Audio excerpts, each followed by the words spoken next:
In this video, I'm going to cover how I've been texturing MetaHuman clothing in Substance Painter and adding wrinkles, like you can see here, and details like stitches, puckering, and zippers. This is the final in-game result on a MetaHuman in Unreal Engine 5, Cinetracer 2. So here's the bake, where we're starting from Marvelous Designer with a little bit of work in Maya, and we're going to add my pre-made leather preset. It's basically one of the stock ones with a couple adjustments, and it gives us a good base for leather. We're going to be using, to great effect, the new Path tool.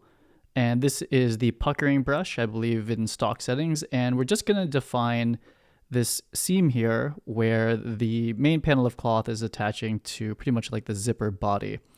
And we're going to add a couple wrinkles to kind of infer what type of fabric this is. So when we add the spline down, we can then change different parameters about these puckering folds, which is great because compared to doing this in something like ZBrush or Blender where you're sculpting it, this is a lot more adjustable at the end. I'm going to go add this type of puckering to basically every seam, especially ones near the face. And we're doing it on the back here. And the best part about this is, again, we can go back and change the size of these, the frequency, how smooth they are, and all of this stuff is adjustable afterwards. So we really just have to define these kind of splines at these seam points, and then we get to adjust the actual sculpting is the way I think about it.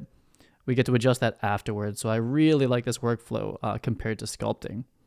The next tool we're using here is I don't know what this is called. We're basically dragging an alpha that would normally be one of my ZBrush sculpting brushes. This is a compression fold. And we get to just manipulate it in 3D. It's kind of like a decal in Unreal Engine. After we get its placement and scale, I blur it a little bit. And now it looks like we have wrinkles on the arm, which we could have gotten at a Marvelous Designer. We have a couple. But those would be 3D folds where these are 2D folds. And it kind of depends on how you're rigging and finishing, depends on what you feel like rigging. In my case, I like things to be pretty simple and cylindrical for the rigging, and adding these type of wrinkles afterwards, either as a sculpt with normal detail or, again, in here with using just projections with basically sculpting alphas. This is a pretty aggressive one. This is probably as big of a sculpt that I would add using this technique. And I was a little wary of it first, but once we smooth it out and clean it up a little bit, which you'll see in a second, I think it does pretty well. So we're smoothing it out to kind of say that this is a kind of thicker fabric. And I'm going to go erase out the kind of edge of this alpha brush here. And you would do the same thing in ZBrush if this was a sculpting brush, that you'd have to kind of smooth it back into the body.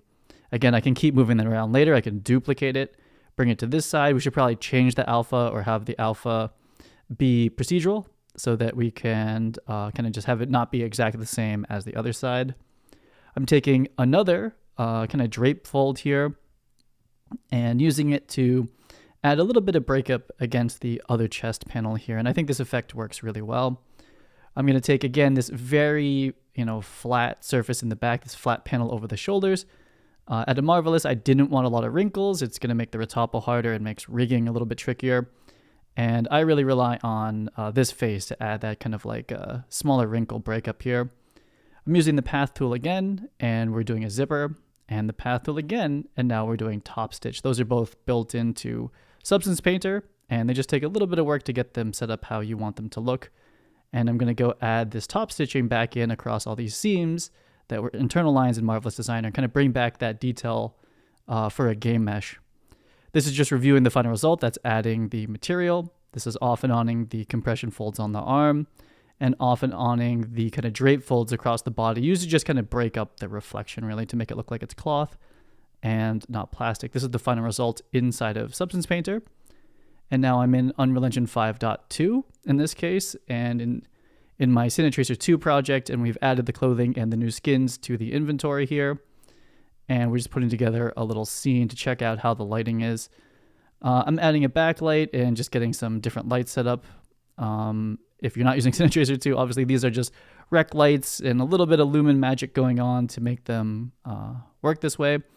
And we're just checking out the skins, and I think they're looking really great. I'm really happy with this workflow, and it is significantly faster than sculpting.